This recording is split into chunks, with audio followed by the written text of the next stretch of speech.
W, pole? W stands for white, and pole is representing an individual. In North Carolina, what they did was they taxed adult white men. And that probably referred to George Brassfield himself as the owner of that property. And the B pole? B pole stands for black pole, women and men between the ages of 12 and 52. So that would mean he had 10 slaves? That's right, 10 slaves on his property. Beloved as the queen of country, singer Reba McEntire is the best-selling female country music artist of all time.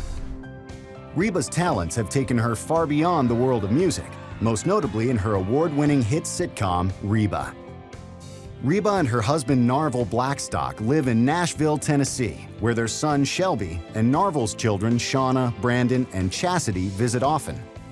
Reba credits her upbringing amongst the cowboys of Oklahoma for her success in the music industry. I think one of the things that really helped me be prepared, as little as I was, for the music business, was being in a man's world, not only in the ranching business, but the rodeo business. I was one of Daddy's hired hands, and what I got paid was room and board. I think that experience from the other worlds that I lived in did help me in the music business. I know I get my strength from Mama and Daddy. My mama is feisty. She is a hardworking woman. She is very strong. Going through all the research in writing my autobiography, I just learned a lot more about Daddy's side, and I don't know that much about Mama's side. I guess I just didn't ask enough questions. I want to know where we came from. I want to know what makes me tick. Why am I like I am? I would love to go back as far back as possible. I am very interested in knowing who the first of my ancestors were to step on the United States of America. Because I go to Europe and sometimes I don't feel welcome, and then I go to other parts and I feel like, man, this is home. Ireland, Scotland, but then England, I feel like, ooh, I feel a little on guard. I'm going to take this opportunity now to ask Mama about her side of the family. So I'll start this journey at my parents' ranch in Stringtown, Oklahoma. I'm hoping that Mama can tell me a little bit more about my grandmother, Reba Estelle Brassfield Smith, and maybe even her parents, who I don't know anything about. Out of the way, big boys. I'm doing this for Mama. Mama went to Nashville for me, to help me get in the music business. Now, I've got something that I can give back to Mama. I like that. Hey, Mama. How you doing today? Real good. Love you. Love you too, sweetheart. I got some stuff to go over with you. You know, growing up with Daddy being a world champion steer roper and the McEntire name and everything, I, for some reason, always knew more about Daddy's side of the family than I did about your side of the family. This is really interesting to me, taking this journey to find out more about Reba Estelle Brassfield Smith, your mama, my namesake. This is you and your namesake, Reba. What did she think about you naming me after her? Oh, she was pleased. Did she like that? She loved you kids, loved all of you. I named all of you after grandparents. Yeah. This is an old picture. I'm so glad that we have this. Yeah, because I've never seen this picture before. This is my grandma, Susie. This is B.W. So is this Grandma Reba? Evidently she's tired because she Sound it asleep? looks like she's asleep. She was a very strong woman. But he is most handsome, B.W. Do you know why he died? He had TB. They built him a store to make a living because he couldn't do hard physical work. Where was it? Monroe County. In Mississippi? Uh-huh. Were they wealthy? may have been, but I just don't know much about them. Well then, Mama, let's see if we can find some clues about the Brassfields online. Have a little thing called Ancestry.com that we can look at here. It's really cool. All right, we're gonna do a general search here, and we're going to look for Reba Brassfield lived in, and the location here is Monroe County, Mississippi. Search. All results for Reba Estelle Brassfield. 13th Census of the United States, 1910 population. There's Reba, age 6, and Susie, her mom. So here it says head of the household, white, 39 years old, and, oh, widowed. So B.W. must have died not long after that family photo was taken. Let's go back to the 1900 census and try to find B.W. Let's try to find him. All right, all results for B.W. Brassfield. So here's a bunch of them. A lot of them in Mississippi. J.G., John B., Sally, Betty, He's not here. You'll just have to go down there and look. To Monroe County, Mississippi? All right, I'll go find out for us, all right? Bring back all the information you can. I'll do it. I was really excited about coming back here to Stringtown, Oklahoma to see my mama, get to hug her neck. And she told me that B.W. Brassfield is my great-grandfather. I didn't know that. I didn't know his name. I hit a bit of a dead end in my online search, so I'm heading to the city of Aberdeen in Monroe County, Mississippi, to see what I can find in the local records.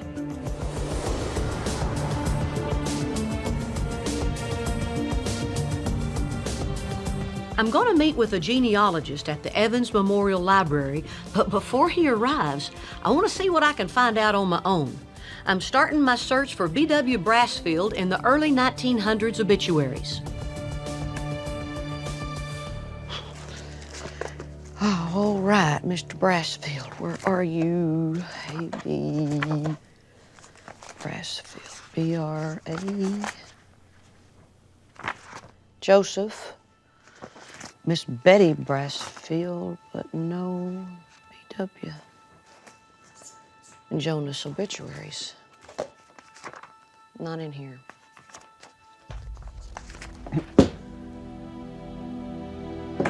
Reba McEntire is in Monroe County, Mississippi, looking for her great-grandfather, B.W. Brassfield. She's hit a dead end after searching the census and obituaries. Oh, hi. Hi. I'm Reba. I'm Josh Taylor. Hey, Josh. Now, Reba is hoping genealogist Josh Taylor's investigation into the Brassfields has been more successful. I went to see my mother, Okay. and she was telling me about my great-grandfather, B.W. Brassfield. Okay. So I came down here and looked in the obituaries, and he's not in the obituaries. All right. Well, I will tell you that I did find BW. It took a little bit of work. In fact, that's a lie. It took a lot of work. It's difficult research. Yeah. But I do have something for you Oh, good. that I love might gifts. hold some answers. Okay.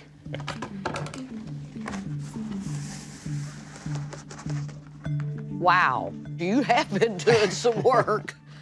That is incredible.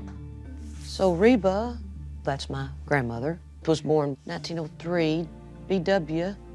died September 12th in 1906 in Monroe County, Mississippi. But we didn't find him in the obituaries. We know B.W. Brassfield was a farmer, Uh-huh. so his family probably couldn't afford an obituary. And one thing you'll notice with the Brassfields here, you spell it with 2 S's, and B.W. spelled it differently. Uh-huh. When people were writing names, they probably didn't write them themselves, so they relied on someone else to actually spell the name. You might find it with 1 ish, you might find it with 2 S's, it just depends. As you go along in your research, you have to, keep that in mind. This tree goes all the way back to my 4 times great-grandfather, George Brassfield. See, I wasn't expecting this. I was expecting, B.W. and then 1 back. And here you've given me 3 more back. This is a lot to comprehend right now for me. George Brassfield, born at about 1765 in Wake County, North Carolina. He also was born before the American Revolution, so he would have been a child when independence was declared. Wow. And would have grown up during the War of Independence. Wow. So George Brassfield was Wake County, North Carolina. You can't really pinpoint a town, can Well, you? what I can pinpoint is that there were some very interesting things happening in Wake County about this time period, and you really ought to visit. That's my next stop, huh? I would recommend it. Yeah, okay, good. I feel really tickled about knowing who my 4 times great-grandfather is, George Brassfield. That's incredible. I'm the first one in my family to know that. What brought him to North Carolina? Was he a prominent man in society? Was he well thought of, or was he a scoundrel? That's the kind of stuff I want to look into and see what they thought about him. So I'm taking my search to Raleigh, the state capital, in Wake County, North Carolina. I'm going to meet historian Bill Oddie at the State Archives to find out what was going on in this area when George Brassfield lived here. Thank you very much for meeting me here. I have come over to try to find out more about my 4 times great-grandfather, George Brassfield. He was born in Wake County in 1765. You know, that was before we gained our independence. It was a time when this area was just being settled. If we jump ahead a little bit to when he was a young man in North Carolina, they decided to build the state capital in Wake County. There was no Raleigh here at all, and they were going to carve it out of farmland. Why don't we look at this? Okay. Here's the plan of the city of Raleigh, 1817. So here you can see the State House, or the Capitol there. They have this grand street. One of the things that's interesting here, you see the governor's palace. Oh, governor got a palace there. Wow, uptown. I'm looking for old George. Oh, ta-da-da. There he is, George Brassfield, lot number 15. What was on this land? Let's move to the land records. So the records are contained in this book. It's dated quite a bit later, 1846 to 1849. So, oh, it's kind of falling apart here just a little bit. Wow, incredible. This document comes to us from a period about 20 years after George Brassfield, your 4-time great-grandfather, had died.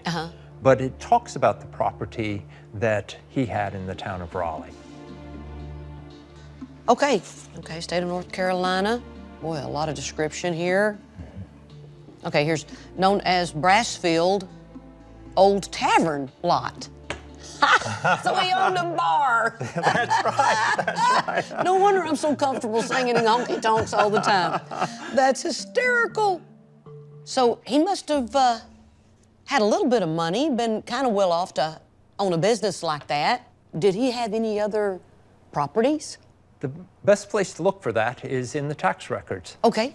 Wake County tax lists, 1781 to 1860. So, whoa, these are delicate looking. 1803, no Brassfield. So it jumps to 1910.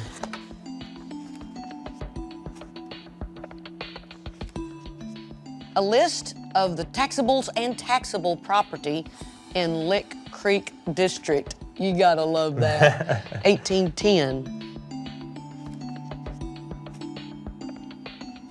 There it is. George Brassfield, Esquire. Land, 1,615 acres. That's right. And 3/4. So that's land. What do these take care of? W, pole? W stands for white, and pole is representing an individual. In North Carolina, what they did was they taxed adult white men. And that probably referred to George Brassfield himself as the owner of that property. And the B pole? B pole stands for black pole, women and men between the ages of 12 and 52. So that would mean he had 10 slaves. That's right, 10 slaves on his property.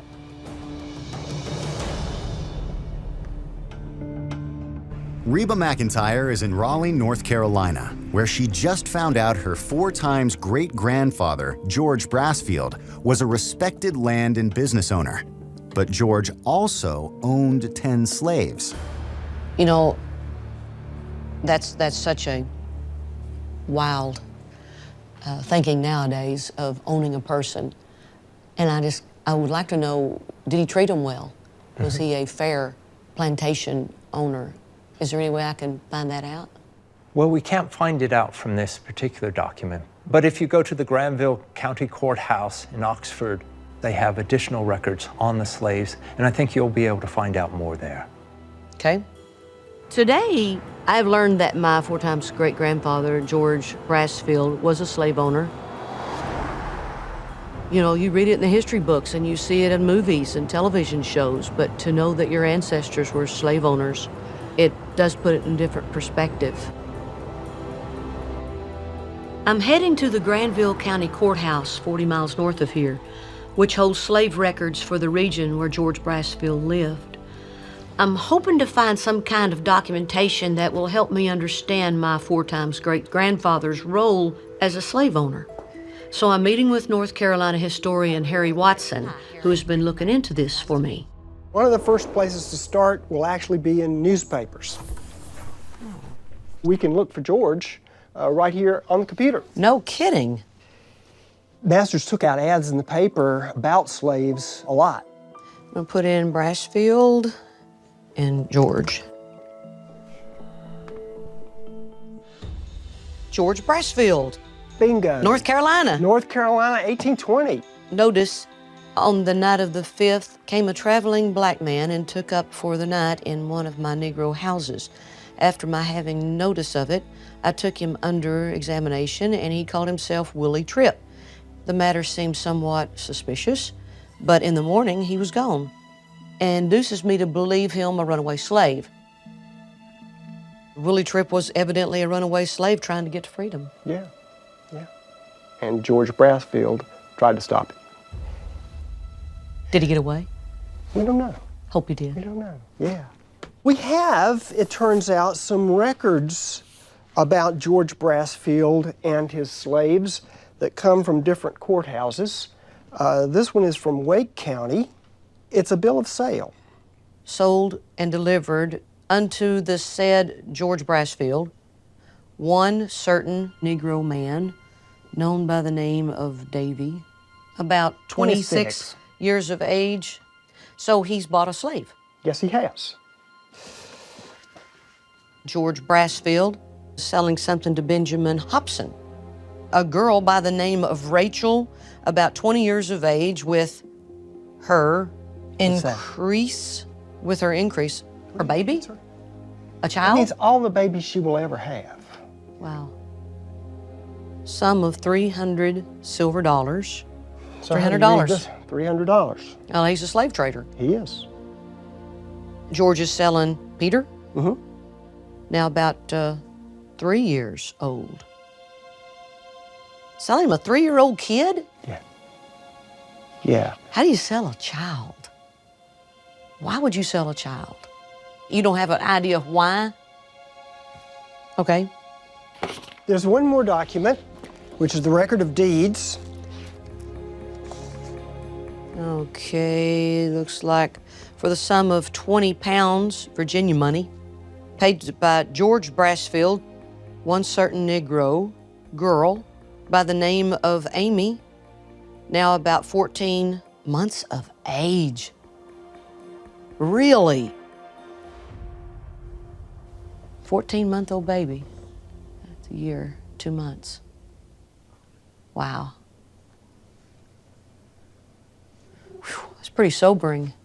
What it shows is that slavery wasn't this weird thing tucked over in the corner that all the rest of us didn't have anything to do with. It's right in our pasts. All the white people with ancestors that go back that far.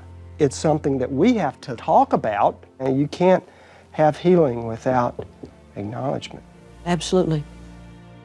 When I found out that my 4 times great-grandfather was trading children, it broke my heart. To be taken away from your parents, from your home, And just, there you go, you're at another place. To know that that mama never will see that baby again, or that little boy will never see his mama and daddy again. That broke my heart. That little time machine would sure come in handy to be able to say, George, what was going on? Why'd you do this? I'd love to know. But I found out all I can about George Brassfield. When I started my search, I wanted to know who the first person was in Mama's family to step foot on American soil. To find out, Harry recommended I go to Tappahannock, Virginia, to see a colleague of his, Warren Hofstra. He's been looking into my family's history for me, so I'm meeting him at the Essex County Courthouse. I have found out quite a bit about my 4 times great-grandfather, George Brassfield. And I wanted to know who were the first of my ancestors to come to North America. The name Brassfield is a very unique name, and that helps us a great deal. We can confirm that your 6th time great-grandfather was also George Brassfield. Wow. We can go that much farther back. Lots of Georges in there. Lots of Georges. Warren has traced my mother's family line back 2 more generations to another George Brassfield. And Warren says he has a land deed from 1721 that can tell me a little bit more about who my 6 times great-grandfather was. That is beautiful. This indenture, made this 16th day of May in the year of our Lord 1721, between Richard Carver and George Brassfield for 1,500 pounds of tobacco. That's a lot of tobacco. What do you get out of all that? 300 acres. It's a good parcel of land. So with this purchase of land, George Brassfield became a landowner in early Virginia. Yeah, so early on into the beginning of the United States. So where did he get his money? Was his family wealthy? Did he inherit a lot of money? He worked for it. Okay. I think we have a document to help us understand much better about his origins and how he came to the point where he could acquire enough land to become a substantial member of the community in Essex County. This is a book that records all of the decisions that the Court of Essex County made. Orders 1695 to 1699, Essex County.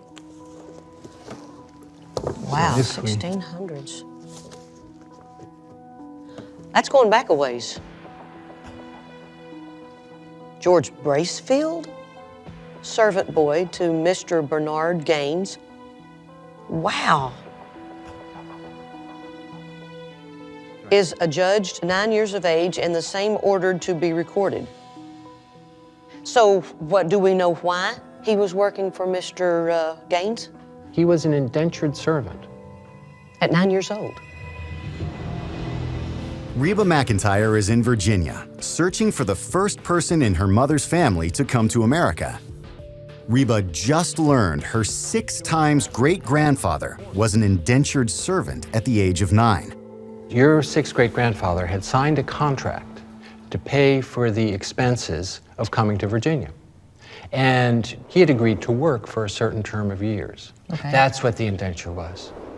In the early 1600s, Jamestown, Virginia was established as the first permanent English colony, and driven by the production of tobacco, it became the birthplace of indentured servitude. As the first American slaves, many indentured servants were young boys and girls, contracted to serve a set number of years, often until they turned 21, after which they would be awarded their independence. By the time George Brassfield arrived in the late 1600s, African slaves and indentured servants worked side by side in the tobacco fields in roughly equal numbers. Though servitude was clearly better than slavery, the work was brutal and living conditions were poor. Fewer than half of all indentured servants survived their contracts to become free citizens. As a 9-year-old boy, under the terms of the indenture or the contract, he has to work until he is 21. So what did he have to do? What was expected of a 9-year-old boy? to pay off his debt. Bernard Gaines owned land Okay. in Essex County, and he farmed that land, and he grew tobacco.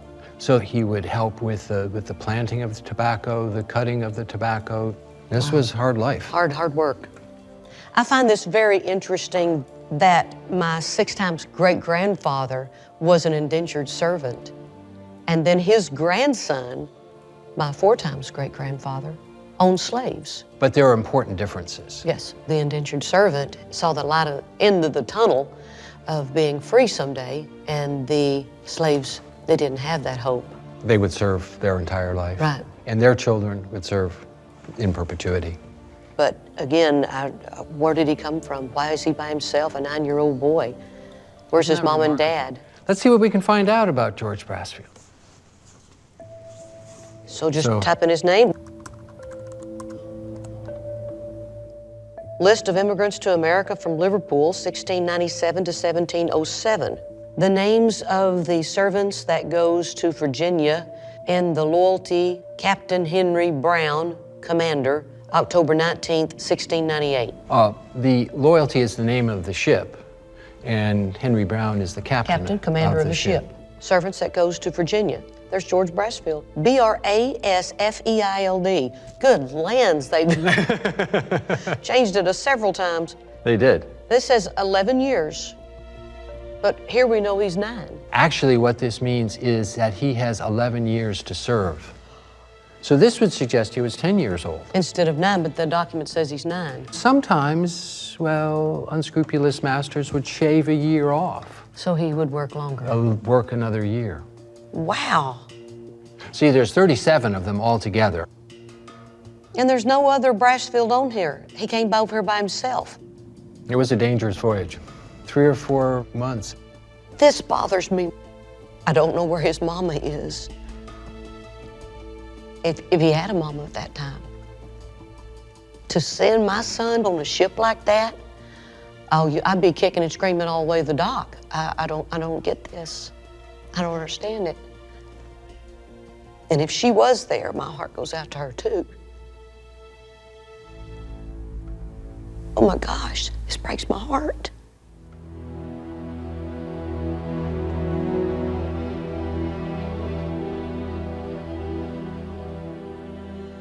For me to be living in the United States of America, he had to pay that price of coming over by himself with a bunch of other kids.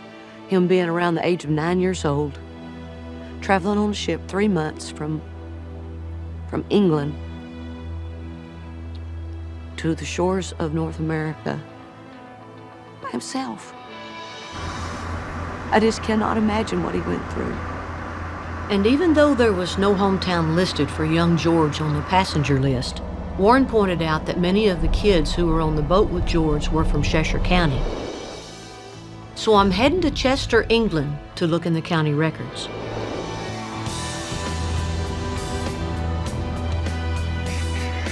After I found out that my 6 times great-grandfather was from England and that he was an indentured servant, does that explain why I feel so weird every time I go to England? I've got to find out what happened. Reba McEntire is in Chester, England. She's just discovered that her 6 times great-grandfather, George Brassfield, was sent to the American colonies as an indentured servant when he was just a boy. She's come to the Cheshire County Records Office to meet with Brett Langston. Well, Brett, I have come a long way to find out some more information on George Brassfield. Brassfield, okay. I do know that he came to the colonies in 1698 as a young boy, and I just wanted to come over here and find some more information as to why. Yeah. Why did he leave, and where did he live here, and anything else I can find out? Well, best place to start is some computer indexes that we have of Cheshire records. Okay. So we can start with one of those, if you like. Sure. And got this here. So Cheshire Parish Register Project. That's right. We want his baptism, his christening record. So we start with that one. To baptism. Put the surname in there. Fingers crossed. Hold your breath. 4 records found. Georgius. Georgius, Latin for George. Okay, so where do we go next? I will go and get a christening record and we'll see if there's any more information in there. Wonderful. Georgius, Georgius. It's amazing how you can just find somebody. Well, I have good news. We've found Georgie's baptism record, and there's a few more things besides. Okay. Would you like to have a look? Yes, Yeah, definitely. Okay. Now, this is the original volume from 1688. Yeah. And this has Georgie's christening entry in it. Because you're wearing nail polish, we just ask if you put some gloves on. No problem. Okay. Georgius Thomas Brassfield de Mac. George, son of Thomas Brassfield of Macclesfield. So has his father's name Thomas? His father was Thomas, yeah. All right. So this is the 17th of June. Yes. That's when he was born. That's when he was christened. Okay, two sometime things I want to know. 3 months. When was he born and what's his mother's name? Normally they're christened a short time after they were born. A week? So it could be a week, a couple of months, but not usually more than 2 or 3 months.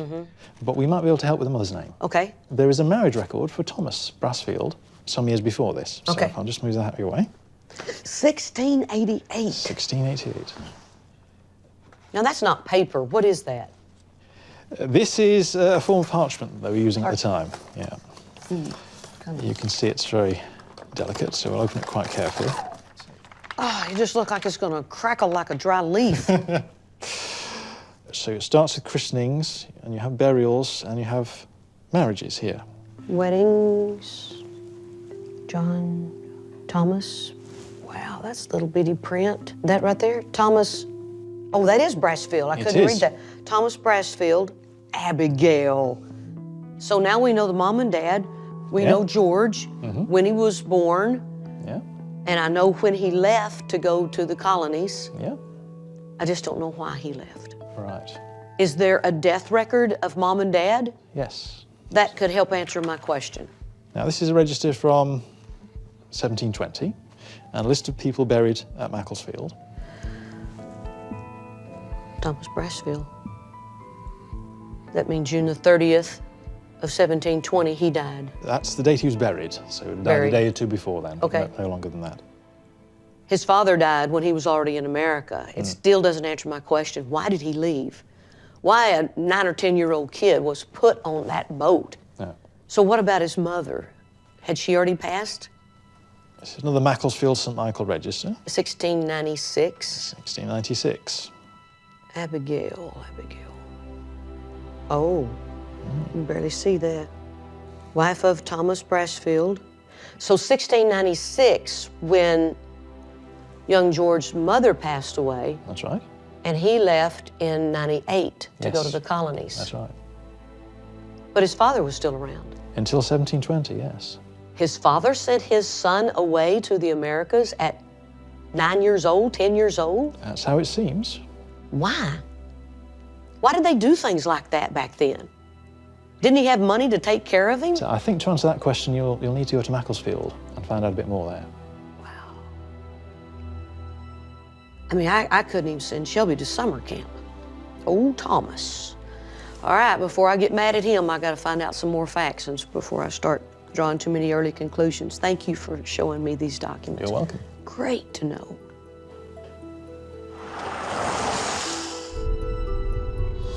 I got a little heated up when I found out that George's mother passed away, and then 2 years later, he's off to America on a little bitty boat. Why would a father do that? So I'm heading 40 miles east to Macclesfield to the church where my 6 times great-grandfather George was christened and his parents were buried.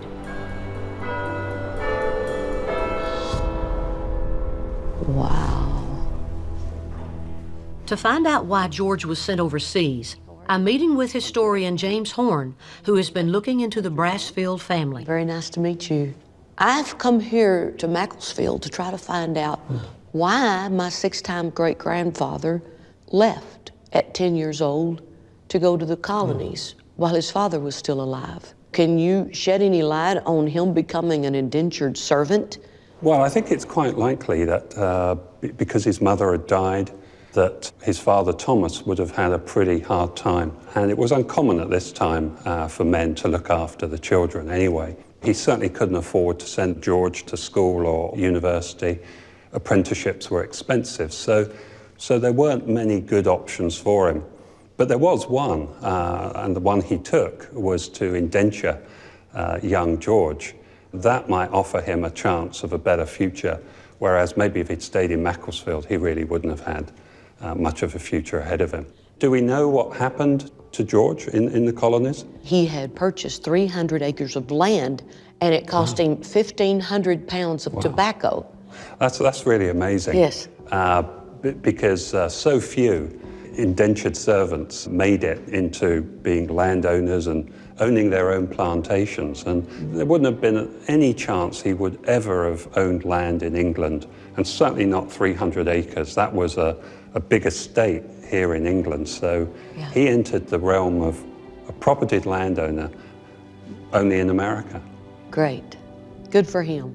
And about 150 years after George sets up his own plantation, there's hundreds of Brassfields living in America, and as far as we know, they're all descended from young George. So we have a lot to thank Thomas for sending his son over. I think you do in particular. I definitely do. If it wasn't for that, I wouldn't be here. Absolutely. Now, there's one thing else I'd like to do. I'd like to see where my 7-time great-grandmother and grandfather, Thomas and Abigail, are buried. If you'd like to come outside. Oh, please show me. Okay, Yeah, I'll lead the way.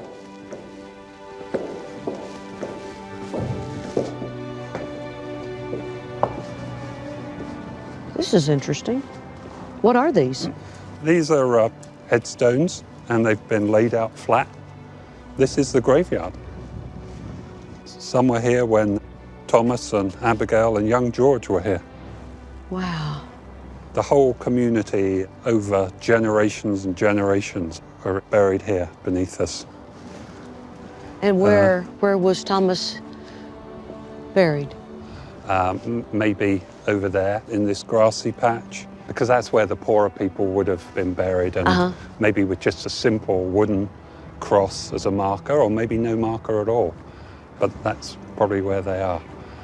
I'll leave you now and say goodbye. Thanks, Jim. Yeah, appreciate it very much. Yeah. Bye now. Wow.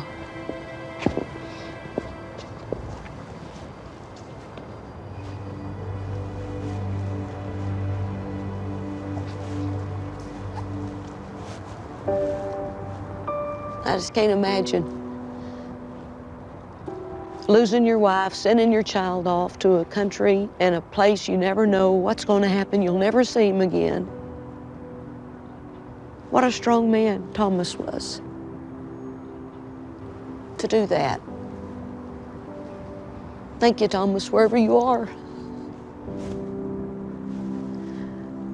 That takes guts to send your child off, never see him again.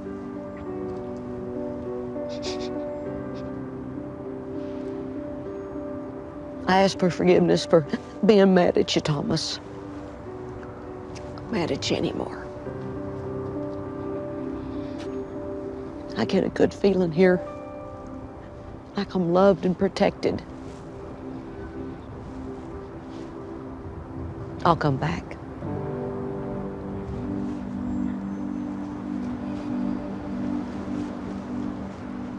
Reba McEntire's journey into her mother's ancestry has come full circle, back to the family ranch in Stringtown, Oklahoma. This journey has been one of the highlights of my life because it told me so much about my life and who I am, where I came from, the kind of people I came from. Strong people, survivors. My 6 times great-grandfather, George, was put on that little bitty ship, and then to see that that was George's only hope of really getting anywhere in life. And his dad saying, get on this boat and go make a life of your own. Be somebody.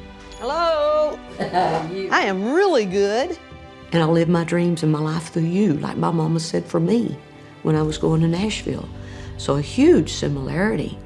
When we left Mississippi, we went to North Carolina. And that's where I learned about George Brassfield, my 4 times great-grandfather. 4 times back, that's how we got to. That's unbelievable. And what I did find out was that he was a very prominent man, but he also had 10 slaves. Oh, really? Then I found out that my six-time great-grandfather was an indentured servant. It was pretty much like slavery, Yeah. except there was really kind of a was. light at the end of the tunnel for an indentured servant. He was put on a ship and sent away. Yeah. Then I remembered the slaves. Yeah. They were torn apart from their family also. Oh, that was terrible. Horrible. Terrible. Ignorance, I always say, is not knowing. Being afraid is not knowing. Scary is the unknown.